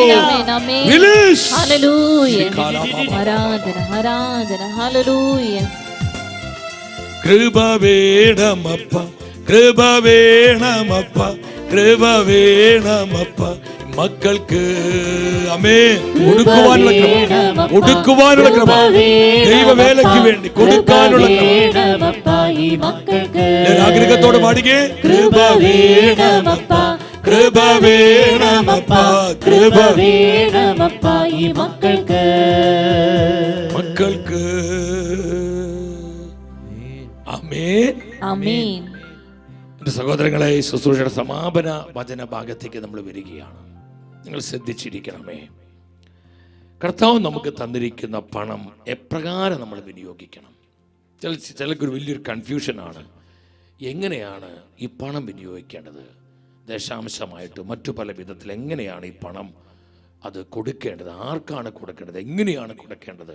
പലർക്കും അതിലൊരു ക്ലാരിറ്റി ഇല്ല. പലരും അബദ്ധത്തിൽ പോയി ചാടുന്നു, പലരും കബളിപ്പിക്കപ്പെടുന്നു, പലരും പറ്റിക്കപ്പെടുന്നു. ഇങ്ങനെ ഒരുപാട് പേരുടെ പണം നഷ്ടപ്പെട്ട മക്കളെ അവരവരുടെ വേദനകൾ പലപ്പോഴും പങ്കുവെച്ചതായി ഞാൻ ഓർക്കുകയാണ്. നിങ്ങൾ ശ്രദ്ധിച്ചിരിക്കണം, ഇതെങ്ങനെയാണ് ഉപയോഗിക്കേണ്ടത്. ഒന്നാമത്, ഇതിൻ്റെ ഒരു പങ്ക്, നമ്മുടെ സമ്പത്തിൻ്റെ, നമ്മുടെ പണത്തിൻ്റെ ഒരു പങ്ക്, ശ്രദ്ധിക്കണമേ, ഒരു പങ്ക് നമുക്ക് വേണ്ടി, നമ്മുടെ കുടുംബങ്ങൾ, നമ്മുടെ മക്കളുടെ പഠന ചെലവ്, കുടുംബത്തിൻ്റെ അനുദിന കാര്യങ്ങൾ, കുടുംബത്തിൻ്റെതായ മറ്റ് ക്രമീകരണങ്ങൾ, ഇത് നിറവേറ്റാൻ വേണ്ടി നമുക്കുള്ള സമ്പാദ്യത്തിൻ്റെ, പണത്തിൻ്റെ ഒരു പങ്ക് നമ്മുടെ കുടുംബത്തിൻ്റെ ആവശ്യങ്ങൾക്ക് വേണ്ടി ഉപയോഗിക്കുക. ഒരു പങ്ക് ഉപയോഗിക്കുക. അതെത്രയാണെന്ന് നിങ്ങൾക്ക് ഓരോരുത്തർക്കറിയാം. ആ ഒരു കുടുംബം മുന്നോട്ട് പോകാനുള്ള ആ സംവിധാനങ്ങൾ. എൻ്റെ സഹോദരങ്ങൾ, അത് ആ കർത്താവല്ലാതെ അതൊക്കെ പിടിച്ചു വാങ്ങുന്ന സ്വഭാവം കർത്താവിനില്ല. പൗലോസ്ലീഹ തിമോത്തിയോയ്ക്ക് എഴുതിയ 1-ാമത്തെ ലേഖനം 5:8 പൗലോസ്ലീഹ പറയുന്നുണ്ട്, ഒരുവൻ തൻ്റെ സ്വന്തക്കാരുടെയും പ്രത്യേകിച്ച് തൻ്റെ കുടുംബത്തിൻ്റെയും ആവശ്യങ്ങൾ നിറവേറ്റുന്നില്ലെങ്കിൽ അവൻ വിശ്വാസം ത്യജിച്ചവനും അവിശ്വാസിയേക്കാൾ ഹീനനുമാണ്. എൻ്റെ ദൈവമേ, എന്ന ഒരു വചനമാണത്. മനസ്സിലാവുന്നത്? അപ്പോൾ നമ്മുടെ കുടുംബത്തെ നന്നായി പോറ്റാനും പുലർത്താനും ദൈവം ആഗ്രഹിക്കുന്നുണ്ട്. അപ്പോൾ നമ്മുടെ സമ്പത്തിൻ്റെ ഒരു പങ്ക് നമുക്ക് വേണ്ടി, നമ്മുടെ കുടുംബത്തിന് വേണ്ടി വാങ്ങണം. ഒരു പങ്ക്, അത് ഒരു 25-30% അല്ലെങ്കിൽ 40%, അതെത്രയാവട്ടെ. രണ്ടാമത് നിങ്ങൾ ശ്രദ്ധിക്കണം, അതിൽ ഒരു പങ്ക്, സഹോദരങ്ങളെ, അതിലൊരു പങ്ക് നമ്മൾ ജീവകാരുണ്യ പ്രവർത്തനം, ദശാംശമല്ല പറയുന്നത്, ആ സമ്പത്തിൻ്റെ ഒരു പങ്ക് നമ്മൾ ജീവകാരുണ്യ പ്രവർത്തനങ്ങൾ. നമ്മുടെ ഇടയിൽ അനേകം പാവപ്പെട്ട ഒന്നുമില്ലാത്ത മനുഷ്യരുണ്ട്, ഭവനമില്ലാത്തവർ, കിടപ്പാടമില്ലാത്തവർ, അതുപോലെ തന്നെ അനാഥരായിട്ടുള്ളവർ, പാവപ്പെട്ട വിധവകൾ, ആരും സഹായിക്കാനില്ലാത്ത പാവപ്പെട്ട വിധവകളുണ്ട്. കർത്താവിന് മുൻപിൽ അവർ വലിയ സ്വീകാര്യത, സഹോദരങ്ങളെ. അവരെയൊക്കെ സഹായിക്കാനായിട്ട് നമുക്ക് അതിൽ ഒരു പങ്ക് ജീവകാരുണ്യ പ്രവർത്തനങ്ങൾക്ക് വേണ്ടി, ചാരിറ്റിക്ക് വേണ്ടി ഉപയോഗിക്കാം. അത് ദശാംശം നിലെടുത്ത് കൊടുക്കേണ്ടത്, ദശാംശം പൂർണ്ണമായും സുവിശേഷ വേലയ്ക്കാണ്. ഒരു ഹല്ലേലൂയ പറഞ്ഞേ, സത്യോടെ പറഞ്ഞേ ഹല്ലേലൂയ. അത് 10-1 കർത്താവിൻ്റെ വേലയ്ക്കാണ്. പക്ഷെ അത് കൂടാതെ നമ്മുടെ കയ്യിലുണ്ട്. ഞാൻ പറഞ്ഞില്ല, അത് എത്രയാണെന്നുള്ളത് ഓരോരുത്തരുടെയും വരുമാന മാർഗങ്ങൾ അനുസരിച്ചാണ്. തകർന്നു പോയി നിങ്ങൾ ശ്രദ്ധിക്കണം. ഞാനിത് പറയുന്ന സഹോദരങ്ങളെ, ഇത് കൃത്യതയോടെ വിശ്വസ്തയോടെ പലരും കൃത്യമായി പാലിച്ചു കഴിഞ്ഞപ്പോൾ അവരുടെ ജീവിതത്തിൻ്റെ തകർച്ചകളിൽ മാറ്റം വരാൻ തുടങ്ങി. അവരനുഭവിക്കുന്ന കഷ്ടപ്പാടുകളിലും ദുരിതങ്ങളിലും അവരനുഭവിച്ച കടഭാരങ്ങളിലും കടക്കെണികളിലേക്ക് കർത്താവിന്റെ മഹത്വം ഇറങ്ങി, ആത്മാവിന്റെ അഭിഷേകം വ്യാപരിച്ചു. അവർ ചിന്തിക്കുന്നതിനേക്കാൾ അപ്പുറമായി ചില അസാധാരണ വഴികൾ പരിശുദ്ധാത്മ തുറന്നു കൊടുത്തു. അവർ വിചാരിക്കാത്ത ചില സോഴ്സുകളിലൂടെ അവർക്ക് വേണ്ടത് കർത്താവ് പ്രദാനം ചെയ്യുകയാണ്. ദൈവത്തിന്റെ പ്രവർത്തികൾ അത്ഭുതകരമാണ്. അത് വിചിത്രങ്ങളും വൈവിധ്യങ്ങളും നിറഞ്ഞതാണ്. എത്ര പേര് വിശ്വസിക്കുന്നു? ഉച്ചത്തിൽ ഹല്ലേലൂയ പറഞ്ഞേ. അത് കർത്താവ് വചനം പഠിപ്പിക്കുന്നുണ്ട്. കൊരിന്ത്യൻകാർക്ക് എഴുതിയ 2-ാമത്തെ ലേഖനം, 2 കൊരിന്ത്യൻസ്, അവിടെ 8-ാം അധ്യായം 7-ാമത്തെ വചനം. പെട്ടെന്ന് വചനം വായിച്ച്, നിങ്ങൾ എല്ലാ കാര്യങ്ങളിലും വിശ്വാസത്തിലും പ്രഭാഷണത്തിലും വിജ്ഞാനത്തിലും സമ്പൂർണമായ ഉത്സാഹത്തിലും ഞങ്ങളോടുള്ള സ്നേഹത്തിലും മികച്ചു നിൽക്കുന്നത് പോലെ ഈ കാരുണ്യ പ്രവർത്തികളിലും മികച്ചു നിൽക്കുവിൻ. കാരുണ്യ പ്രവർത്തികളിലും മികച്ചു നിൽക്കുവിൻ. അപ്പൊ കാരുണ്യ പ്രവർത്തികൾക്കായിട്ട് 3-ാമത് പ്രിയപ്പെട്ടവരെ, ദശാംശം. അതാണ് അതിലൊരു വലിയൊരു പങ്ക്. കർത്താവിൻ്റെ വേലയ്ക്ക് വേണ്ടി കൊടുക്കുക. നിങ്ങൾ സുവിശേഷ പ്രവർത്തനങ്ങൾക്കായി നമ്മുടെ വിശ്വാസത്തെ വളർത്താനായിട്ട് നിങ്ങൾ ശ്രദ്ധിക്കണം. ഇത് ഇന്ന് നമ്മുടെ സഭാ സമൂഹത്തിനും നമ്മുടെ സമുദായത്തിനും ഈ ഒരു ദർശനം വളരെ കുറവാണ് സഹോദരങ്ങളെ. നല്ലൊരു ശതമാനം ആൾക്കാർ കൊടുക്കുന്നതിൽ വളരെ പിശുക്കുള്ളവരാണ്. നമ്മുടെ സമ്പത്ത് കൊണ്ട് വിശ്വാസം വളർത്തുന്നതിൽ നമുക്ക് അതീവ ജാഗ്രതയുണ്ടാകണം. നമ്മുടെ മറ്റു പല സമുദായങ്ങളെ കണ്ടുപിടിക്കണം. അവരവരുടെ പണം കൊണ്ട് അവരുടെ വിശ്വാസത്തെ അവർ വളർത്തുകയാണ്. നമ്മുടെ ഇടയിൽ ദൈവം അനുഗ്രഹിച്ച എത്രയോ ജീവിതങ്ങളും കുടുംബങ്ങളുമുണ്ട്. അത്യാവശ്യം സാമാന്യം കുഴപ്പമില്ലാതെ കാര്യങ്ങൾ കഴിഞ്ഞു പോകാൻ കർത്താവ് കൃപ തന്നവരെ, എൻ്റെ സഹോദരങ്ങളെ, ബാക്കി നിങ്ങൾ കർത്താവിൻ്റെ ശുശ്രൂഷകൾക്ക് കൊടുക്ക്, ദൈവരാജ്യ വേലകൾക്ക് സമർപ്പിക്കുക. നിങ്ങളെ സമ്പത്ത് കൊണ്ട് നിങ്ങൾ വിശ്വാസത്തെ വളർത്ത്. എന്തുമാത്രം അനുഗ്രഹമാണ് നമ്മുടെ തലമുറകൾക്ക്. ദശാംശം മുഴുവൻ കർത്താവിന്റെ വേലയ്ക്ക് വേണ്ടി നമ്മൾ കൊടുക്കണം. സുഭാഷിത പുസ്തകം 3:9 പറയുന്നുണ്ട്. എന്താ പറയുന്നത്? കർത്താവിന് നിന്റെ സമ്പത്ത് കൊണ്ടും നിന്റെ എല്ലാ ഉൽപ്പന്നങ്ങളുടെയും ആദ്യ ഫലങ്ങൾ കൊണ്ടും നീ ബഹുമാനിക്കണം. This is the word of God. നീ കർത്താവിന്, നമ്മുടെ സമ്പത്ത്, കർത്താവ് സകലത്തിന്റെയും അധിപനും അതിനാഥനുമാണ്. സർവസമ്പത്തും കർത്താവിൽ നിന്നാണ് വരുന്നത്. പക്ഷേ എൻ്റെ സമ്പത്തിന് ഉടമസ്ഥൻ കർത്താവേ, അങ്ങ് എനിക്ക് തന്ന ഈ സമ്പത്തിന് ഉടയവൻ അങ്ങ് മാത്രമാണെന്ന് ഞാൻ സ്നേഹത്തോടെ ഏറ്റുപറയുന്ന ആ സ്നേഹത്തിനൊരു എക്സ്പ്രഷൻ, അതാണ് കർത്താവിനെ കൊടുക്കുക. ഈ ദശാംശം എന്നൊക്കെ പറയുന്നത് അത് എന്താ പറയുക, 10% നിർത്തേണ്ട കാര്യമില്ല. അതൊക്കെ പഴയ നിയമത്തിൻ്റെ പ്രമാണമാണ് സഹോദരങ്ങളെ. നമുക്ക് ജീവിക്കാൻ ആവശ്യമായിട്ടുള്ളത് നമ്മൾ സ്വീകരിച്ച് ബാക്കിയുള്ളത് കർത്താവിന് വേലയ്ക്ക് വേണ്ടി കൊടുക്കുക. അതിൽ കുറച്ച് ഭാഗം ജീവകാരുണ്യ പ്രവർത്തനങ്ങൾക്ക് വേണ്ടി കൊടുക്കുക. ഒരു ഹല്ലേലൂയ പറഞ്ഞേ, ശക്തിയോടെ പറഞ്ഞേ ഹല്ലേലൂയ. നമ്മുടെ കർത്താവ് പറഞ്ഞു, ഈശോ മത്തായിയുടെ സുവിശേഷം 10:39, എന്താണ് ഈശോ പഠിപ്പിച്ചത്? ഈശോ പറഞ്ഞു, സ്വന്തം ജീവൻ കണ്ടെത്തുന്നവൻ അത് നഷ്ടപ്പെടുത്തും. എന്നെ പ്രതി, കർത്താവിനെ പ്രതി, കർത്താവിന്റെ വചനത്തെ പ്രതി, സുവിശേഷ വേലയെ പ്രതി, ദൈവരാജ്യത്തിന്റെ വിശാലതയെ പ്രതി ആരെല്ലാം അവരുടെ പണം നഷ്ടപ്പെടുത്തുന്നവോ, അവരുടെ ആരോഗ്യം നഷ്ടപ്പെടുത്തുന്നവോ, സമ്പാദ്യങ്ങൾ നഷ്ടപ്പെടുത്തുന്നവോ, സാധ്യതകൾ നഷ്ടപ്പെടുത്തുന്നവോ, കർത്താവ് പറയാ, അത് 100 ഇരട്ടിയായി ഞാൻ തിരിച്ചു കൊടുക്കും. അത് നഷ്ടങ്ങളല്ല സഹോദരങ്ങളെ.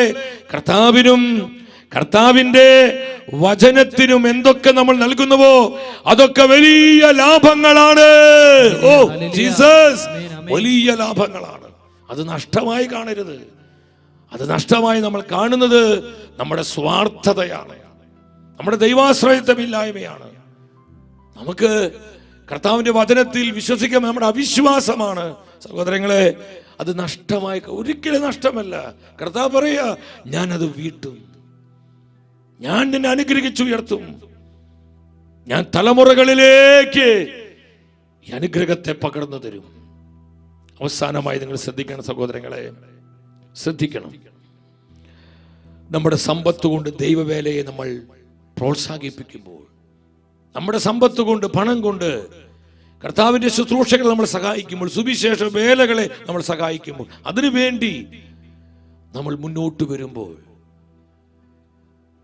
കർത്താവ് തരുന്ന അനുഗ്രഹങ്ങൾ എന്തൊക്കെയാണ്? നമുക്കിത് അറിയാവുന്ന കാര്യങ്ങൾ, അതുകൊണ്ട് ഞാൻ അതിനെക്കുറിച്ച് വ്യാഖ്യാനിക്കുന്നില്ല, അറിയാവുന്ന കാര്യങ്ങളാണ്. മലാക്കി പ്രവചനത്തിലേക്ക് വരിക, 3-ാം അധ്യായം 8-9 വചനങ്ങളിൽ പറയാണ്, നിങ്ങൾ ദൈവത്തെ കൊള്ളയടിക്കുമോ? എന്നാൽ നിങ്ങൾ എന്നെ കൊള്ള ചെയ്യുന്നു. എങ്ങനെയാണ് ഞങ്ങൾ അങ്ങനെ കൊള്ള ചെയ്യുന്നതെന്ന് നിങ്ങൾ ചോദിക്കുന്നു. ദശാംശങ്ങളിലും കാഴ്ചകളിലും. കാഴ്ചകൾ നമ്മൾ ജീവകാരുണ്യ പ്രവർത്തനങ്ങൾക്കായി, സഭയുടെ നന്മയ്ക്ക്, നമ്മുടെ ഇടവക ശുശ്രൂഷകൾക്കായി നമ്മൾ ആ കാഴ്ചകൾ സ്നേഹത്തോടെ കൊടുക്കണം. ദശാംശം അത് സുവിശേഷ വേലയ്ക്കും ദൈവരാജ്യത്തിന്റെ ശുശ്രൂഷകൾക്കുമാണ്. കാഴ്ചകളും ദശാംശങ്ങളും. മനസ്സിലായ ഒരു ഉച്ചത്തിൽ ഹല്ലേലൂയ പറഞ്ഞേ. Hallelujah, hallelujah, hallelujah, hallelujah. Hallelujah. 9-ാം വചനത്തിൽ കർത്താവ് ചോദിക്കുക, നിങ്ങൾ ജനം മുഴുവനും എന്നെ കൊള്ള ചെയ്യുന്നത് കൊണ്ട് നിങ്ങൾ ശാപഗ്രസ്തരാണ്, അഭിശപ്തരാണ്. നമുക്ക് അനുഗ്രഹം സ്വീകരിക്കാൻ പറ്റുന്നില്ല. സഹോദരങ്ങളെ, സാമ്പത്തികമായി കുരുക്കുകൾ എന്താ അഴിഞ്ഞു മാറാത്തത്? സാമ്പത്തിക തകർച്ചകളിൽ നമ്മൾക്ക് എന്തുകൊണ്ട് ഉയർച്ച കിട്ടാത്തത്? നിങ്ങൾ പരിശോധിക്കണം. പലപ്പോഴും കർത്താവിന്റെ ഈ വചനത്തെ നമ്മൾ ലംഘിക്കുന്നു. നമുക്ക് ജീവിക്കാൻ തന്നെ പറ്റുന്നില്ല. പിന്നെ സഹോദരൻ, ഞങ്ങൾ എങ്ങനെ കൊടുക്കും? എങ്ങനെ കൊടുക്കും? ഞാൻ പറഞ്ഞു, നിനക്ക് മാസം 10 രൂപയുടെ വരുമാനമുണ്ടോ? മറ്റുള്ളവർ സഹായിച്ചതായിരിക്കാം, മറ്റുള്ളവർ തന്നതായിരിക്കാം. നിനക്ക് 50 രൂപ ഒരു മാസത്തിന്റെ കയ്യിൽ വരുന്നുണ്ടോ? നീ കണക്ക് നോക്കാതെ സ്നേഹത്തോടെ ആ മെക്കദോനിയയിൽ വിശ്വാസികൾ ചെയ്തതുപോലെ ആ കൊടിയ ദാരിദ്ര്യത്തിന് നടുവിൽ നീ കർത്താവിന്റെ വേലയ്ക്ക് വേണ്ടി കൊടുക്കുമ്പോൾ സ്വർഗം നിന്നെ മാനിച്ചുയർത്തും, നിന്റെ തലമുറ അനുഗ്രഹിച്ചുയർത്തും. യേശുവേ, വിശ്വസിക്കുന്നു, വിശ്വസിക്കുന്നു, വിശ്വസിക്കുന്നു. I believe. ഞാൻ വിശ്വസിക്കുന്നു കർത്താവേ, പരിശുദ്ധാത്മാവേ, ഞാൻ വിശ്വസിക്കുന്നു. ആമേൻ. ഒന്നാമത്തെ ബ്ലെസ്സിംഗ് എന്താ? സമ്പത്ത് കൊണ്ട് ദൈവത്തെ മഹത്വപ്പെടുത്തുന്നവർക്ക്, സമ്പത്ത് കൊണ്ട് സുവിശേഷ വേല ചെയ്യുന്നവർക്ക് കിട്ടുന്ന ഒന്നാമത്തെ ബ്ലെസ്സിംഗ് തുറന്ന സ്വർഗമാണ്. തുറന്ന സ്വർഗം. സ്വർഗത്തിന്റെ തണലിൽ അവർ ജീവിക്കുന്നു. സ്വർഗീയ അനുഭവത്തിൽ ജീവിക്കാൻ, സ്വർഗീയ കൃപയിൽ വളരാൻ അവരെ പരിശുദ്ധാത്മാവ് സഹായിക്കുന്നു. മലാക്കി 3:10 തുറന്ന സ്വർഗം. പെട്ടെന്ന് വായിച്ചോ, സമയം പോവാണ്. നമ്മൾ പെട്ടെന്ന് വായിച്ച്, ഞാൻ നിങ്ങൾക്കായി സ്വർഗ കവാടങ്ങൾ തുറക്കും. സ്വർഗ കവാടങ്ങൾ തുറക്കും. രണ്ടാമത് ആത്മീയും ഭൗതികവുമായ അനുഗ്രഹങ്ങളാണ്. സ്പിരിച്വൽ ആയിട്ടുള്ള, ഭൗതികമായിട്ടുള്ള സകല അനുഗ്രഹം, എവറി സ്പിരിച്വൽ ബ്ലെസ്സിങ്സ്. എല്ലാ ആത്മീയ വരങ്ങളാലും ഭൗതിക നന്മകളാലും കർത്താവ് നമ്മളെ മുദ്ര ചെയ്യുന്നു. മുദ്ര ചെയ്യുന്നു. നമ്മുടെ ജീവിതത്തിന്, ആ ജീവിതം നമുക്ക് ജീവിക്കാൻ അല്പം പണമാണ്. ബാക്കി വരുന്ന, മിച്ചം വരുന്ന പണം കർത്താവിൻ്റെ ശുശ്രൂഷകൾക്ക് കൊടുക്കുക. സ്വർഗത്തിൽ പ്രതിഫലം ഉണ്ടാവും. അതുകൊണ്ട് കർത്താവ്, നിങ്ങൾ സ്വർഗത്തിൽ നിക്ഷേപം കരുതി വെക്കേ, സ്വർഗത്തിൽ നിക്ഷേപം കരുതി വെക്കേ. അനുഗ്രഹങ്ങൾ 3:10 പറയുന്നു, ഞാൻ സ്വർഗ കവാടങ്ങൾ തുറന്ന് നിങ്ങളെ അനുഗ്രഹിക്കുകയില്ലേ? നിങ്ങൾ പരീക്ഷിക്കും. 3:10 ആ വചനം ഒന്ന് ഡിസ്പ്ലേ ചെയ്ത് കണ്ടോ. അനുഗ്രഹം വർഷിക്കില്ലേ? നിങ്ങൾ പരീക്ഷിക്കുവിൻ. മൂന്നാമത്തത്, വെട്ടുകിളികളെ ശാസിക്കും കർത്താവ്. എന്താണ് വെട്ടുകിളികൾ? പൈശാചിക പോരാട്ടങ്ങളാണ്.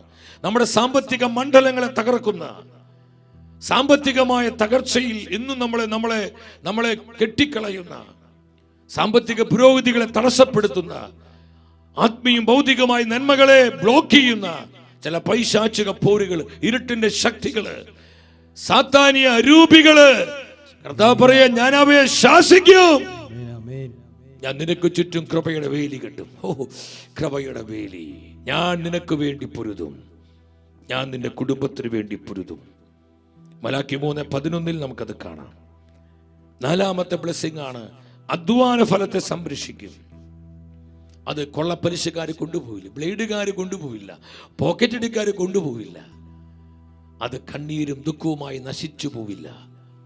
നിന്റെ കുടുംബത്തിനും നിന്റെ സഭയ്ക്കും കർത്താവിന്റെ രാജ്യത്തിനും ശുശ്രൂഷകൾക്കും ആ ഫലം അനുഭവിക്കാൻ പരിശുദ്ധാത്മാവിടെ വരുന്നു. മലാക്കി 3:11 നമുക്ക് അതിന്റെ സെക്കൻഡ് പാർട്ടിൽ കാണാം. അഞ്ചാമത്തെ ബ്ലെസ്സിംഗ് ആണ്, അനുഗ്രഹത്തിൽ കൃപയിൽ നമുക്ക് ജീവിക്കാൻ പറ്റുന്നു. മലാക്കി 3:12 വായിച്ച്, അനുഗ്രഹീതരെന്ന് ജനതകൾ നിങ്ങളെ വിളിക്കും. കർത്താവിൽ അനുഗ്രഹിക്കപ്പെട്ടവളാണ്. നമ്മളെ കാണുന്നവരൊക്കെ വിളിച്ചു പറയും, ഇവർ ബ്ലെസ്സഡ് ആണ്, ഇവർ അനുഗ്രഹീതരാണ് എന്ന് പറയുമാറ് ദൈവകൃപയെ വഹിക്കുന്ന, കർത്താവിന്റെ അഭിഷേകത്തെ ക്യാരി ചെയ്യുന്ന ജീവിതങ്ങളാക്കി പരിശുദ്ധാത്മാവ് തന്നെ അഭിഷേകം ചെയ്യും. കുടുംബത്തെ മുദ്ര വയ്ക്കും. എത്ര വലിയ ബ്ലെസ്സിങ്സ് സഹോദരങ്ങളെ. ആറാമത്തെ ബ്ലെസ്സിങ് എന്താണ്? ആനന്ദത്തിന്റെ, നമ്മുടെ ജീവിതവും നമ്മുടെ കുടുംബവും നമ്മുടെ ദേശമൊക്കെ ആനന്ദത്തിന് ദേശമാകും. മലാക്കി 3:12 അതിന്റെ സെക്കൻഡ് പാർട്ടിൽ പറയാണ്, നിങ്ങളുടെ ദേശം ആനന്ദത്തിന് ദേശമാകും. കർത്താവ് അരുളി ചെയ്യുന്നു, കർത്താവ് അരുളി ചെയ്യുന്നു, കർത്താവ് അരുളി ചെയ്യുന്നു, കർത്താവ് അരുളി ചെയ്യുന്നു. ഈ സത്യം എന്തുകൊണ്ടാണ് നമ്മൾ ഈ ദശാംശം കൊടുക്കാത്തത്? ദൈവവേലയ്ക്ക് വേണ്ടി സ്നേഹത്തോടെ തുറവിയോടെ നമ്മുടെ പണം കൊടുക്കാത്തത്? ഞാൻ പറഞ്ഞു, നമ്മുടെ സ്വാർത്ഥ ചിന്തകളാണ്, നമ്മുടെ അവിശ്വാസമാണ്, നമ്മുടെ ഭൗതിക ചിന്തകളാണ്, നമ്മുടെ ഇടുങ്ങിയ മനസ്സാണ്, നമ്മുടെ ദൈവാശ്രയത്വമില്ലായ്മയാണ്. സഹോദരങ്ങളെ, അത് തന്നെയാണ് പലപ്പോഴും നമ്മളെ നശിപ്പിക്കുന്നതും തകർക്കുന്നതും. ഈ സത്യം മനസ്സിലാക്കി ഇന്ന് ശുശ്രൂഷ ഇവിടെ തീരാൻ പോകുമ്പോൾ സാമ്പത്തികമായ മണ്ഡലങ്ങളിൽ ഒരു പുതിയ തുറവി പരിശുദ്ധാത്മ നിങ്ങൾക്ക് തരികയാണ്. കടബാധയുടെ കെണികളിൽ നിന്ന് അനേകരാത്മ പുറത്തു കൊണ്ടുവരികയാണ്. കടഭാരത്തിന് മുഖങ്ങളെ ഒടിച്ച് ഫിനാൻഷ്യൽ ഫ്രീഡത്തിലേക്ക് 10,000 പരിശുദ്ധാത്മ ഉയർത്തുകയാണ്. നമ്മൾ അതിനുള്ള ആരാധനയിലേക്ക് പ്രവേശിക്കാൻ പോവുക. നിങ്ങൾ ശ്രദ്ധിക്കണം സഹോദരങ്ങളെ. ഞാൻ കഴിഞ്ഞ 2 ദിനങ്ങൾ നിരന്തരമായി സൂചിപ്പിച്ചു. ഫെബ്രുവരി 10 മുതൽ മാർച്ച് മാസം 2-ാം തീയതി വരെ നമ്മുടെ സഭ മുഴുവനിലും ആത്മാവിന്റെ വലിയൊരു റിവൈവൽ, ഒരു ഉണർവ് സഭ മുഴുവനിലും ആഞ്ഞടിക്കുവാൻ, പരിശുദ്ധാത്മാവിന്റെ കൃപയുടെ കാറ്റ് സഭ മുഴുവനിലും വീശുവാൻ നമ്മൾ നമ്മുടെ സഭയ്ക്ക് വേണ്ടി 21 ദിനങ്ങൾ ഉപവസിച്ച് പ്രാർത്ഥിക്കാൻ പോവാണ്. ഉണർവിന്റെ തീ സഭാപിതാക്കന്മാരും കേരള സഭയിൽ ആത്മ ഉപയോഗിക്കുന്ന വന്യ വൈദികരും ആത്മായ പ്രേക്ഷിതരും അണിനിരന്നുകൊണ്ട് 21 ദിവസത്തെ തത്സമയ ഉപവാസ പ്രാർത്ഥന ശുശ്രൂഷ സഭയുടെ ഉണർവിന് വേണ്ടി, റിവൈവലിന് വേണ്ടി നിങ്ങൾ അനേകായിരങ്ങളോട് പറയണം, പ്രാർത്ഥിച്ചൊരുങ്ങണം. അവിടെ കൊടുത്തിരിക്കുന്ന വാട്സപ്പ് നമ്പറിൽ നിങ്ങളുടെ സഭയ്ക്ക് വേണ്ടിയുള്ള നിങ്ങളുടെ പ്രാർത്ഥന, നിങ്ങളുടെ ഉപവാസ തീരുമാനങ്ങൾ, എൻ്റെ സമർപ്പിതരെ, 100 കണക്കിന് സമർപ്പിതരെ ഈ കൃപയുടെ ശുശ്രൂഷയിലേക്ക് വരണം. വൈദികർ വരണം, ആത്മായ പ്രേക്ഷിതർ വരണം, കുടുംബങ്ങൾ വരണം. ജനലക്ഷങ്ങൾ ഒന്നിച്ച് സഭയ്ക്ക് വേണ്ടി മുട്ടുമടക്കി കൈവിരിച്ച് കണ്ണുനീരോടെ പ്രാർത്ഥിക്കുമ്പോൾ സഭയുടെ ആത്മാവായി പരിശുദ്ധാത്മാവ് തന്റെ സഭയിൽ അത്ഭുതങ്ങൾ പ്രവർത്തിക്കും. തൻ ഉണർവിന്റെ കാറ്റ് സഭ മുഴുവന്റെ മേലും പരിശുദ്ധാത്മാവ് വീശിയടിപ്പിക്കും. നമുക്കത് വിശ്വസിക്കാം, പ്രാർത്ഥിക്കാം.